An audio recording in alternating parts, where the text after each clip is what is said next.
వాళ్ళ పేరు రాసుకోవడం కూడా రాదు, కొంతమందికి వచ్చు కానీ తెలుగులో రాయడం రాదు, ఇంకా పేరు రాసుకోవడం రాదు. ఎవరి పేరు రాదు, తెలుగులో రాయడం. ఆ అబ్బాయి కూడా అలాంటి అందరూ కదా ఇవ్వాల్సింది. అమ్మగా 5 పిన్నలు రమ్మను ఇప్పుడు.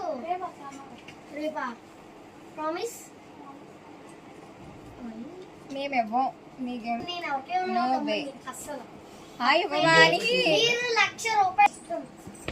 అడుగు నాకు చెమ్ముడు కాబట్టి నేను అస్సలు ఇచ్చే ప్రసక్తే లేదు. నెక్స్ట్ టైం పుట్టి వాళ్ళకి కూడా అస్సలు ఇవ్వను. అప్పుడు ఏంటి పక్కన పెడతాం. అప్పుడు ఏంటి అంత లేదు, ఎంతమంది ఉన్నా సరే ఆడే కావాలా? అస్సలు తగ్గేదిలే.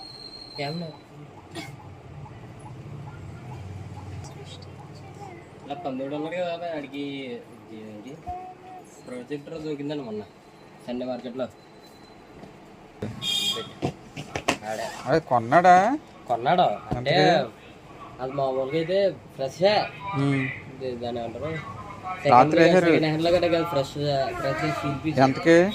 10,000 చెప్పాడండి. 1,500 కొన్నాడండి.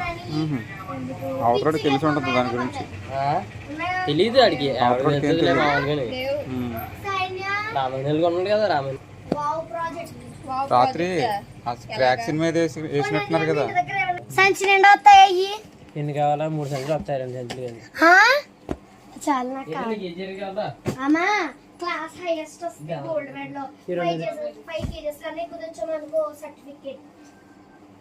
5 కేజెస్ కన్నా ఎక్కువ తెస్తే కాంబినేషన్ కదా.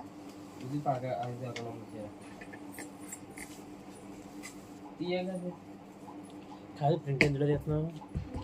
పొండని నేను ఇంటికి వెళ్తాను కదా, అప్పుడు నాకు చెప్పే నేను అది కొనుక్కోవాలి. కెనానా దేనికన్నా ఒకటే.